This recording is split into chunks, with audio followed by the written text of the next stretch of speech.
Well, welcome everybody to this session on managing your own performance. My name is Sarah Lewis. I'm a chartered organisational psychologist, which I guess is why I've been invited to come along and help with this session. It is going to be a very experiential session. It will be mostly you working on various things that hopefully will help you manage your own performance and give you some ideas to take into your own appraisal conversations that I gather are coming up fairly soon. You'll find there are some handouts on your seats, hopefully. If not, come and see me when I've stopped talking. And I'll tell you which ones you need when, so don't worry about them at the moment. Just leave them on your lap or put them on your seat. Hello. Yep, no, take a seat, that's fine. I've also been asked if we can all sign the register. So I'll start with the gentleman this end, if I may. I don't know if you're in alphabetical order or anything helpful. No, it looks like it's as you signed up. So you can find your own names there. So you will need a pen and paper, just so everyone's aware. And we will be moving the chairs around as you work in pairs or small groups, but they're on wheels, so that should be okay. So I'm going to talk a little bit at the beginning and throughout, but mostly you'll be working on various kind of exercises and conversations. Is that okay? Yeah, good. So hopefully you'll have more information about managing your own performance by the end. So just a sort of quick thought about some of the things that might affect performance, some of which we're going to look at today. So one of the things that's coming through from positive psychology research is the difference it makes if we understand our own strengths and are able to use them in our work. Strengths are different to skills. This is kind of probably the key thing to get a grasp on, really. But strengths are the sorts of things that we find relatively easy to do. We can do them with more or less skill, but they're things we enjoy doing, that we find kind of not too effortful, that energize us, that we experience as a kind of life-enhancing part of our job or our role or our life. Skills are also things that we can do very well, but they may not have the same effect. It is quite possible to be very good at something that makes you lose the will to live at the same time. And sometimes we find ourselves caught in a trap where we get very good at something that does nothing for us, but lots for other people. So they keep saying, would you mind, could you, you're very good at this, do it again. And then the job gets sort of, less and less engaging for us. So we need to know what our own strengths are, and we'll have a little bit of a look at that today. There's lots more you can do afterwards. Obviously, we haven't got a whole lot of time this morning. Self-motivation, of course, is absolutely key for managing our own performance. Great if it's stuff that we really want to do, plays to our strengths, tends to be terribly motivating. All jobs involve bits that perhaps we aren't so enamoured of, but need to be done. So how can we use the processes of motivation for ourselves to help us, either with new challenges or difficult challenges or very complex tasks where we kind of think, I don't know where to start. So we'll have a little look at that this morning. Again, it's very clear that meaningfulness, how meaningful our work is to us, is a key part of helping us to perform really well, to give of our best, to enjoy what we're doing. And what we also know is that meaningfulness is something that people bring to the task. It's not inherent in the task. So if you take something like teaching, it can just be a job, where you just it's to earn the money to live. It can be a career where it's about advancement and prestige and social status and so on, or it can be a calling. Someone can experience it as a calling. This is my life's vocation. This is what I really want to do. Lucky people who've found their vocation in life, because what they're doing is imbued with meaning, and that makes it much easier to do. So we're going to have a little think today about how can I think about my job and start to connect it with something that's really meaningful to me to help me get more motivation for the job and more out of doing it. So we'll have a little bit of thinking about how I think about my job, how I can recraft the way I conceptualize what it is I do here and what it means. So we're going to look at that a little bit. Clearly, performance takes place in a context. And part of that context is, what are the expectations of others around my role? How do I know if I'm doing well? What does success look like? What is an achievement in this arena? Who am I comparing what I'm doing to? What's the standard I'm being assessed against or appraised against, or I'm appraising myself against? So we're going to have a little think about, how do I find these things out? What conversations do I need to have with whom to be clear about what's expected in this role, and therefore how I know whether I'm doing well or not. And we'll be thinking about that in terms of This again I think is part of the preparation, particularly for some of your appraisal conversations. What do I need to know? What do I need to ask others? What do I have the right to be able to do a good job? I want to do well, the organisation wants me to do well. We are aligned. So I have a mandate, I have a right to ask certain things, ask some questions and maybe ask for some things. Not necessarily the right to get the answer that I want, but I certainly have the right to ask. And we'll be exploring that a little bit. Now the other thing that of course, or one of the other things that makes a difference to performance is having the tools for the job. I can't necessarily help you with that this morning, but it might be part of the conversation that you want to have with your appraiser. My partner worked for a while in Sainsbury's doing something called code checking. Very boring job. You have a hand thing and you go around and you click, click, click and check that the codes aren't out of date. Of course, to do that, you need a hand thing. So he would have to get there sort of 15, 20 minutes early to get one of these precious objects to be able to do his job. What's that all about? How can you do the job if you haven't got the tools? So we need to have the tools to do the job. Clearly that affects performance, but that's kind of beyond the scope of today. So these are the sorts of things we're going to be looking at today. Okay? Yep, good. I said, lovely, there's 80 of you in the room. I get one nod. Oh, good, great, off we go. So there's the sort of golden handshake. Me and that person, we agreed. Rest of you can come with us. So let's just start with a little look at strengths. And then you'll get a chance to think about that for yourself. So more and more research shows that strengths, understanding our strengths, using our strengths at work, are connected with lots of good things for us and for the organisation. And some of them are up here. So clearly connected with motivation, because it's just very motivating for us to be doing things that are inherently energising and life-enhancing for us.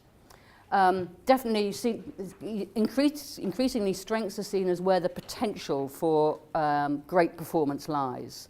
So this idea that the uniqueness of people and their strengths together kind of, if we can really get a grip on what's unique about our constellation, our pattern, and find a way of using that, we're starting to get into exceptional performance. And there's an idea that strength plus skill in using it is what really equates to talent. So not only knowing what we are inherently good at, but also how to use it well. And that's another kind of conversation. And it helps with morale and various other things here, as you can see. Authenticity is quite an interesting one. We tend to come across as at our most authentic when we're really in our strengths space. The idea being that it's because it's in terms of the neuropsychology, it's the well-developed pathways in the brain that are in play when we're using our strengths. And therefore there's very little translation going on. We're just being ourselves at our best. You know, when we're really good at using our strengths, that's what comes across. Being ourselves at our best with skill. So how do we know what our strengths might be? How do we get to understand what our strengths might be? There are various things around to help us. There are some psychometrics, which again we're not going to be looking at this morning. But for your information, there's a free one on the internet called Values in Action on the Authentic Happiness site. There are some commercial ones, Strength Scope and Realise 2. And then there's some of you may have come across the Marcus Buckingham work, First Break All the Rules, Know Your Own Strengths, Know Your Strengths. Anyone come across Marcus Buckingham's work? No? Okay, they did a lot of research in Gallup. He used to work for Gallup. And he and colleagues have written a series of books. The first one, First Break All the Rules, I highly recommend. The others, I didn't find quite as innovative, because they are continuing on the theme, but I know other people rate them. He gives a little barcode at the back of the book, or a code or something, and if you use that, you can go online, and again, you can use their questionnaire. So there's a couple of ways you can get to do this. However, we can also do the more quick and dirty ways, as it were. What I almost can't not do is one of the ones I find really helpful. What is the sort of thing that I take everywhere with me? Wherever I go, I see the possibility of doing this. So you may have people, you may have friends who come to your house and they see the kitchen needs tidying up, or the bookshelf's a bit muddly and bumpy and some flat ones across the top, and they have to resist the urge to tidy everything up for you. They just have a real strength of order and aesthetics, and it just, they can almost not bear not to do that. Other people, problem solving. Any conversation you're in, you suddenly discover you've got more problems than you ever knew, because they're busy solving things you didn't even know you had. Ringing any bells? For myself, there's something about facilitation. I have to be very careful when I'm around people who aren't communicating. People at bus stops having one of these sort of arguments where they're like this, do not appreciate a stranger trying to facilitate that conversation. Neither do two people at centre parks across the desk not making contact appreciate somebody else butting in. So, you know, but it's almost have to sit on my hands when I hear two people just not connecting in a conversation. So what are the things that you almost can't not do when you see an opportunity? That's an expression of our strengths. When am I most energised? So what are the parts of the job where I feel really alive, or parts of my life where I feel really just full of the joys of life, really? Energised, alive, confident in what I'm doing, those kind of things. Quite a nice one. What do I use as a treat to myself? So when you think, you probably do bits of self-motivation already. So when I'm doing my day job, whatever that might be, and I've got that list of things to do in the morning, which is dinner and which is pudding? You know, which are the bits that I think, well, I'll do that bit I really don't like doing, and then I'll allow myself to have that conversation or fill in that spreadsheet or write that article or whatever it is that, you know, is the thing you're looking forward to in the day and you use as a little reward for yourself. That's likely to be playing to your strengths. The purely for pleasure one is quite interesting as well. If people asked you to come and do something to help them out, which are the things you think, oh yes, that would be a nice way to spend a Saturday. I'll come round and help you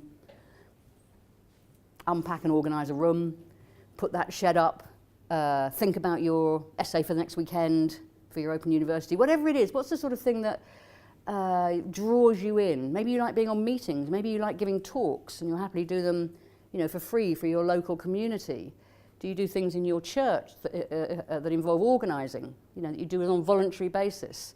These tend to be, again, things that are playing to our strengths because we're happy to do them, we're happy to use them, and we find doing it rewarding in itself. Beginning to get a bit of an idea of how we might work out, without a psychometric, what some of our strengths might be. Okay, good. So, on that basis, now, there's a lot of people in here, and we're going to have some conversations. So my suggestion would be that when we start the conversation with our colleague in a moment, we try to start it as softly as we can that the other person can still hear us.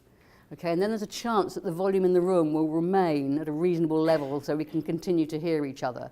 But if we all start at normal volume, it just goes whoosh, and then no one can hear anybody. So is that okay? We'll just start off at the lowest possible volume that seems to work. Okay. So what I thought you might want to do is just maybe make a note or two for yourself of what you think your strengths might be, just given this, just sort of first cast. And then we're going to ask you to pair up with a colleague, probably for the moment easiest if it's a person near you. Feel free to, you know, we're allowed to change the arrangement in the room. So if you want to push two chairs over this way or this way a bit to create a little bit more of a space, then feel free to do so, because there won't be much more front-facing stuff going on. And then the key part of this conversation is to think of a time when you were at your best at work. You were really engaged in what you were doing. This is something you enjoy and you're good at, and in your heart of hearts, although you might find it difficult to say it to anybody, in your heart of hearts, you know this is something that actually you've got a bit of a feel for. This is something I am actually, if I'm really honest with myself, I bring something to this. I'm quite good in this area. You know, it's that sort of deep confidence that doesn't always show on the surface, but in myself, I know this is something I do well. And just have a conversation with your colleague. Just talk to them about that particular episode, that particular experience, that particular part of your job, which is the highlight for you of what you do at work, the thing that you really enjoy, when you really feel you're engaged and at your best. And there's a few questions here just to kind of keep the conversation going if you need to. But your partner's job really is just to listen for what comes across to them about some of the strengths and the values that you bring when you're at your best at work, what they're amazed or impressed by in terms of your story. And when we talk about things that are really meaningful to us, it often comes across to others what's really important to us and what we use. So they're just to listen for the strengths and the resourcefulness, the resources that they heard that you brought to it. So it could be all sorts of things. You know, it could be integrity, it could be listening skills, it could be ability to find out information, it could be tenacity, it could be strategic thinking, it could be all sorts of things. Just have a listen and kind of think, what do I feel that this person has got in spades that they may or may not be aware of? And then you have a chance for a little bit of feedback at the end, and you can see how that corresponds with the things you've written down already. So it's just a little exploration of what our strengths might be, starting from ourselves at our best at work. Is that okay? So probably about 20 minutes, 10 minutes each way, not a lot of time. Please just remember, start quietly and do move the chairs.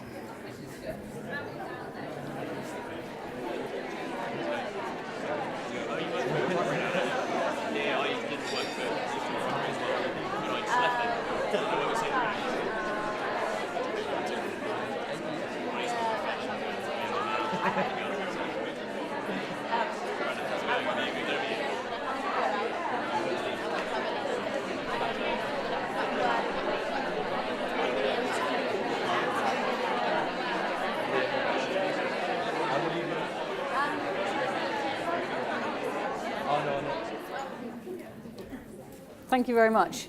I thought the level of noise was really good considering the number of people in the room. I hope it wasn't too difficult for people. I was thinking next time, and we do have a sort of ante-room there. Personally, I'm suffering from sort of early onset hearing deterioration. I would have found that very difficult. But if anyone wants to take their partner and use the ante-room to make it a little easier, that's perfectly permissible. Got a bit of an idea of what strengths might be, some of our strengths might be. Anyone want to share anything they discovered about themselves or a colleague, just to give us an idea of some of the strengths in the room? No obligation? I'll take that as a no then. Okay, that's fine.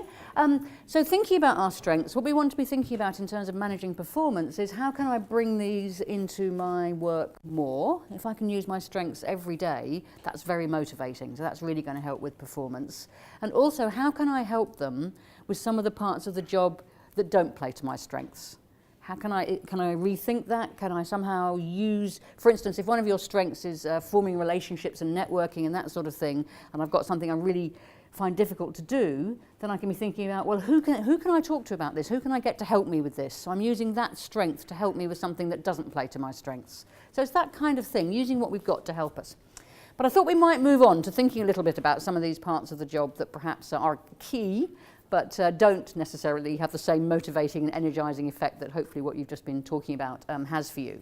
So we're going to call on some psychology known as operant conditioning, which is basically how we use rewards to reinforce behaviour, to make it more likely that that behaviour will happen again and to make that behaviour more rewarding in itself. And we can do this for ourselves, and you probably do this in all sorts of ways already, and you just may or may not be conscious about it. So three kind of aspects to this. One is clearly we need to set goals. You know, what is it we're trying to achieve here? And that is our success marker. We need to know what the end looks like so we know when we've achieved it. So what is the purpose of what we're doing? How will we know when we've achieved the goal? That's kind of the first thing. The second thing is, how can we make it rewarding for ourselves by building rewards in? So you can see also there we've got small steps. So big goal, I don't know, running a project, writing a book, setting up a new something or other. Need to break it down into small steps so we can reward ourselves as we go for each little target that we achieve. So we need to think about what might be the small steps. That classic thing about every journey starts with the first step. We need to work out, especially when the task seems overwhelming, what is the first step? And if that's one that for some reason I find difficult, how am I going to reward myself for having taken that first step? So the middle bit is, what do I find rewarding? What gives me a little blip of pleasure? What makes me feel good again when perhaps I've been a bit de-energized? What might re-energize me? So for some people that might be making a phone call. For other people it might be reading something. For somebody it might be just getting up from the desk and going for a walk, stretching their legs, just taking some fresh air. For somebody else it might be, I've got a chocolate bar today and I'm going to allow myself one square each time I do one phone call, because I really, really hate having to phone people, but I've got to do it to get this thing started.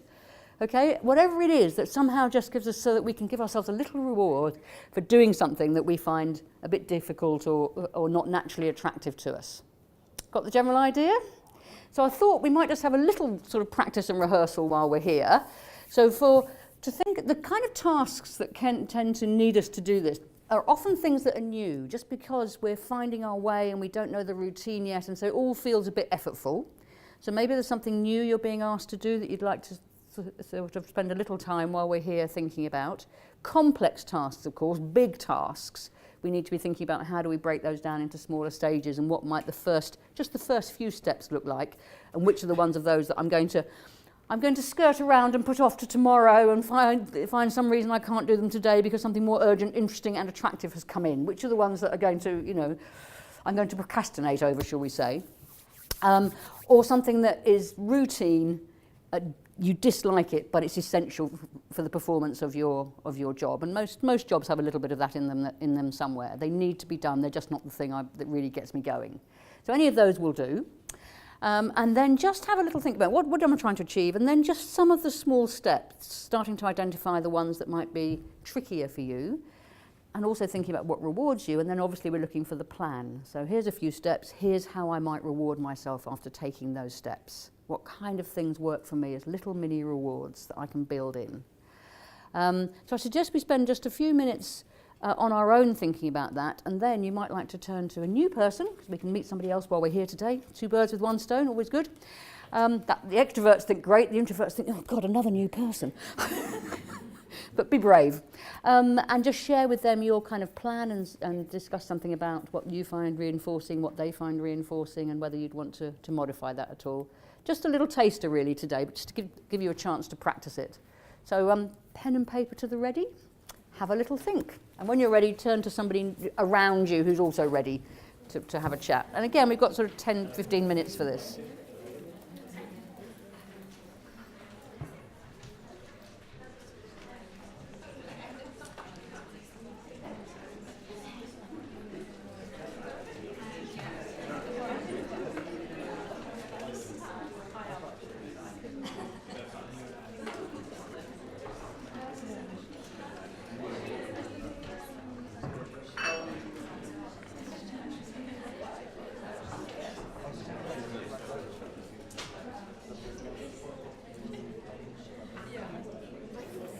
Thank you very much. So hopefully you're beginning to think about some sort of strategies for managing the variety in your work, about the things that really energize you and the things that don't. And we're just having a conversation over here about the things that aren't necessarily difficult, but they're just kind of boring. They just don't do it for me.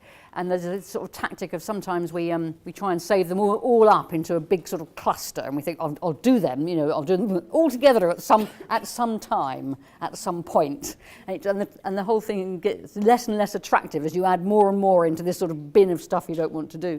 And it put me in mind of the when do you eat your frog question. So for some reason, unbeknownst to us, you have to eat a frog every day. It's just been dictated you have to eat a frog every day. Now, are you the sort of person who thinks, okay, I've got to do this. When I get up in the morning, I'm going to eat that frog, and then the rest of the day will be fantastic. I've done the really worst, difficult thing of the day. Everything else is a bonus. Or do you think, if I ate the frog first thing in the morning, that would spoil my whole day. What I'm going to do is have a great day, and last thing at night, before I go to sleep, I'll eat that frog, because then it's done. So, we're all different about how but sometimes better to have 1 frog a day, probably, than a whole pond full at the end of the week that you've got to do in one go, for most of us. So, sorry for the vegetarians if that was not a nice analogy, but it kind of brings the point home. Right, so we've got some strategies about, we know what our strengths are, we've got some strategies about motivating ourselves. I want to move on to this idea of finding meaningfulness at work.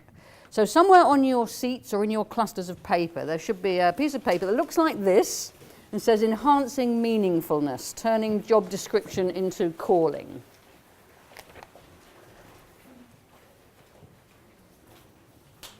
Now on this piece of paper there are 3 alternative ways of starting to think about how you can connect your role, job or work to the things that are really important to you, to your value base.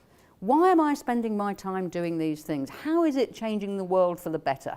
Is the kind of core key question. How is it helping me do and achieve the things I think I'm here to do and achieve? And there's 3 different ones, because different people like to come at this in different sorts of ways. So the first one is think about how the tasks that make up your job could be written in a way that would entice others to apply for it. So we're just kind of reframing it, getting out of how we look at it, but thinking, how could I make it sound attractive? What is it about it that is actually attractive? The second one is a much more logical, rational way of going at things. It's the kind of, here's a task that, I took this off the original, and it kind of says meaningless or demeaning. You might just say, you know, isn't the best part of my job. Doesn't seem to me to add value. And then we start going through, so how does that connect with purpose? What is it about? What does that achieve? And what does that achieve? So it's that kind of connecting the mundane part of our work to something that is of value. We lose that chain sometimes. So those of you who have a more logical approach to things might like to use that one. The one that speaks to me, I have to say, is this one at the bottom, which is forget your current job title. What would customers or colleagues or clients call your job title if they described it by the impact it has on their life? How would they describe what you do as a job title? If they could say about, in terms of thinking about the impact, the difference it makes for them. So let's just spend a few minutes thinking. You pick one for yourself. We might not, finish it today. This is, again, you can take this away with you. Whichever one of these you would like to work on. Just for, again, it's the same sort of thing, really, for a few minutes on your own. And then, I think it's nice to share it with somebody else at the end, see what they think. Yeah, possibly somebody different. Did I hear a question? No, just somebody talking? That's okay, that's fine. Good. Again, got about 15 minutes we have. So start on your own, one of the exercises, and then when you're ready, you can share with a colleague. So the meaningfulness of our work.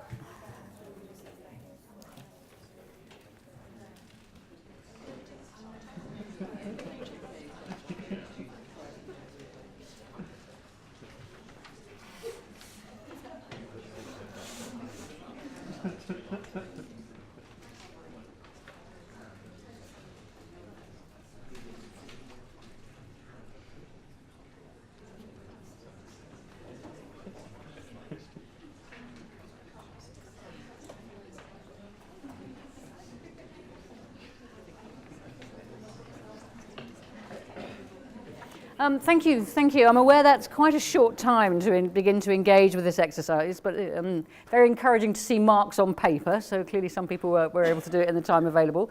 Anyone got a kind of inspiring title for their work that they'd like to share, or something, a connection that they've made? I can see this actually does relate to that. Nope. That's fine, okay. But hopefully, you're beginning to see that we have to look for it sometimes. Meaning is very important to us. Nobody wants to feel they're wasting their time. We all want to feel we're doing something meaningful. But in the day-to-day delivery of work and in the organisation, the kind of meaningfulness can get lost, and we have to go looking for it. So that's what I'm encouraging you to do, because it helps with performance and it helps with motivation. So all of these things we're doing today, we're doing quite quickly. I'm aware of that, but I wanted to give you a taste of some of the things that you can take away, obviously, and work on, think about more after the session. Now, I did say that I would introduce you to this idea of psychological capital. Going the wrong way, sorry. So some of the research by Luthans, Yusuf and Avolio, and the reference in broad terms, the book's called Psychological Capital, the reference is in your text, have identified these 4 states as making a difference to our ability to perform in terms of our willingness and ability to learn, our ability to cope with the new, and our ability to bounce back from setbacks. Now, these are states, okay, that some of them exist as traits as well. So some people are more optimistic than others, naturally, and some people have more confidence than others, social confidence and so on. But they are also states that we can create for ourselves and recreate when things go wrong. Feeling resilient, being optimistic, having a sense of self-efficacy, which is another word for confidence really, but means that we know what we're doing in this domain.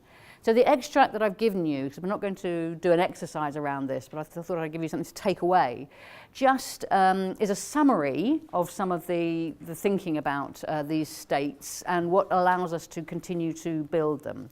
So in terms of our own self-development, this isn't about changing our personality. Sometimes people, development can feel like you want me to be somebody different. This is much more about, it's not personality, it's not about trait, it's about state. So it's how can we manage our own states at work so that we spend more time in the best place or state to be able to engage with what work is asking of us and to perform well. So it's that self-management thing. How do I manage my own emotional, psychological state? All of these four are seen to be the keys to being at our best at work as much of the time as possible. And they allow us to expand our abilities. This is where we're willing to engage with learning new things or expanding the range of what we can do. So they're very much about growth, growing from our potential. So I'll leave you with those to read afterwards, because the last thing I want us to finish on today is this whole thing about, okay, so I understand what some of my strengths are. I'm beginning to get an understanding of that. I've got an idea about how I can motivate myself. That's obviously important. I'm thinking about how my work is meaningful and to make sure that the work I'm doing is meaningful to me, but I can't do it all on my own. I need something from other people, the outside world, to be able to perform well. So I just want to spend the last few minutes giving you a chance, I keep putting it down, don't I? Giving you a chance to think about, what I would call the mandate for performance. So you've got a blank sheet that says mandate for performance, and I've got one here that I've just to give you some examples of what you might want to be thinking about. And this may, again, help you with various conversations, but perhaps particularly with the appraisal one. So first of all, you just need to know it is important for the business that you perform well at work. Therefore, you have the right, the obligation to ask for what you need to be able to perform well at work. Okay, it's in the business interests. The person who's sitting on the other side of the table from you, when you're asking for something, may not be able to always, respond in the way that you want, as it were, but it's for you to ask for your supervision and your appraisals to make sure that you are getting what you need to do your job. I really believe there's something about it's a two-way contract. And I've been a manager and I've been a leader, and you get busy, and things like appraisal meetings or performance meetings, there's kind of conversations that can be moved, whereas that meeting with 20 people or that thing that's got to be done by Friday can't be. So it can become a bit of a movable feast. Would you mind awfully if we pushed your meeting into next week? And we have to be the people who say, actually, yes, I need that meeting because there's some things I need to ask you about or talk to you about so that I can do my job well. So we have to sort of help our managers to manage us. So to be at my best at work, what do I need? So it might be I need to be able to do the job using my strengths, not the way the last person did the job who may have had different strengths to me. So sometimes when we go into a new role, we're expected to do it the same way the person did before, whereas they may have been very different to us, and we may be able to do the job, but you're going to do it differently. So I've got a right to sort of, work to my strengths in the job. Definitely to understand what's required of me and what success looks like. It's remarkable how many people go through their work life only finding out when they've done something wrong. So I learn a lot about what not success looks like and what isn't required, but it's never quite as clear when I'm doing well, when I'm doing right. I'm not getting that feedback. I just get the corrective feedback. So we have a right to know what's required of us and what success looks like. You might require, some people might require quiet spaces. Increasingly we're being asked to work in sort of open plan offices. Well, some of us need quiet spaces to be able to think when we're doing some particular pieces of work. So that might be something that is relevant for you. So, what do I need to be at my best at work? Therefore, I have the right to ask for. And I think it's quite important sometimes to recognise as well that, as people who are doing our best, trying hard, engaging with things we haven't done before or new things, we have the right to sometimes make mistakes, not be perfect, not hear everything first time, because that's just being human. No one wants a license to go around and be careless. That's not what we're talking about. What we're kind of saying, expectations of others, particularly if we're doing something new, it's not necessarily going to come out perfect first time.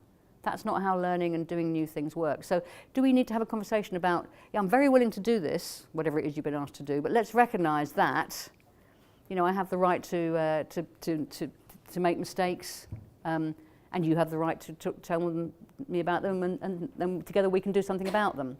But otherwise, you know, this is getting away from that kind of that performance expectation that somehow it's all going to be right first time, which always stops people having a go at anything. Is this making sense? Yeah? Okay. So let me suggest that you just take a few minutes now before we finish, sort of thinking on your sheet what might be 2 or 3 things that you would think would go for you under these headings. To be at my best at work, I need. Therefore, I have the right to ask for.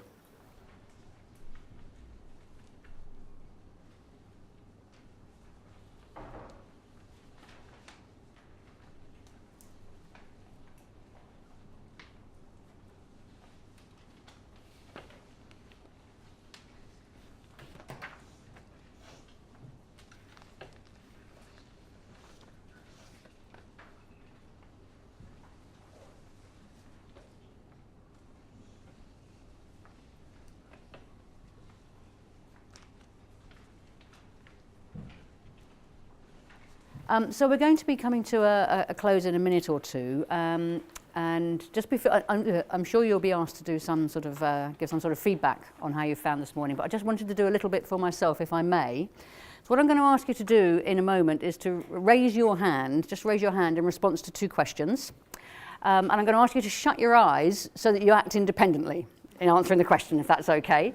So the 2 questions are going to be, just so you can think about your answer, it will be raise your hand if you've got at least one thing from this morning that you feel you can take away, an idea or a strategy that you can take away to help you manage your own performance, kind of, you know, objective of the session. Have you got at least one thing? And the second question, very similar but slightly different, have you got something from this morning that you will take into your appraisal process? Something that's useful for your coming up appraisal that you think you've got from this morning. Okay? We clear? So if you'd be kind enough to I'll let you open your eyes so you can see everybody else afterwards. But if you'd be kind enough just to shut your eyes for the moment. And so the first question is, please raise your hand if you've got at least one thing from today that you think will help you to manage your own performance. Okay, you may open your eyes and look around just out of interest. Keep your hands up while other people have a quick look. Okay, thank you very much. And then the second question, again, if we just close our eyes so we act independently, again, raise your hand if you feel you can take something from this morning that will be useful in your appraisal conversation. Thank you very much. Okay, again, you may open your eyes and have a look around, keep your hand up so everybody else can see. Brilliant, thank you very much. Good, that looks encouraging to me. Please, on your way out, take your cups and glasses and so on with you if you would, because we're just trying to turn the room around. And thank you all very much. Have a great day.